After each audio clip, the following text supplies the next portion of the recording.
പ്രവാസി മലയാളികളുടെ പ്രിയപ്പെട്ട അയർലൻഡ് ഇപ്പോൾ വംശീയ ആക്രമണങ്ങൾ പുകയുകയാണ്. എന്താണ് അയർലൻഡിലും ബെൽഫാസ്റ്റിലും യഥാർത്ഥത്തിൽ സംഭവിക്കുന്നത്?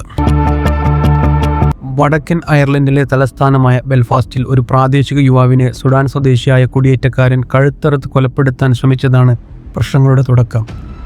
പ്രതിയെ പോലീസ് ഉടൻ അറസ്റ്റ് ചെയ്തെങ്കിലും പ്രതിഷേധം തെരുവിലേക്ക് പടർന്നു. ഈ സംഭവത്തെ മുൻനിർത്തി കുടിയേറ്റ വിരുദ്ധ ഗ്രൂപ്പുകൾ രാജ്യം മുഴുവൻ അക്രമം അഴിച്ചുവിടുകയാണ്.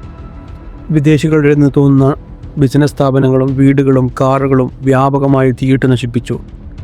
ഡബ്ലിനിലും വൻ സംഘർഷമാണ് നിലവിലുള്ളത്. വെറുമൊരു കത്തിക്കുത്ത് കേസ് മാത്രമല്ല ഇതിന് പിന്നിൽ. അയർലൻഡിൽ നിലവിലുള്ള കടുത്ത ഭവനക്ഷാമവും സാമ്പത്തിക പ്രതിസന്ധിയും അഭയാർത്ഥികളുടെ കുതിച്ചുചാട്ടവും കാരണം ജനങ്ങൾക്കിടയിൽ പുകഞ്ഞുകൊണ്ടിരിക്കുന്ന അമർഷമാണ് ഇപ്പോൾ വംശീയ കലാപമായി മാറിയിരിക്കുന്നത്. ലീഗൽ വിസയിലുള്ള മലയാളികളെ ഇത് നേരിട്ട് ബാധിക്കുന്നില്ലെങ്കിലും പ്രവാസി സമൂഹം വലിയ ഭീതിയിലാണ്. കൂടുതൽ പ്രവാസി വാർത്തകൾക്കായി ഈ ചാനൽ ഇപ്പോൾ തന്നെ സബ്സ്ക്രൈബ് ചെയ്യൂ.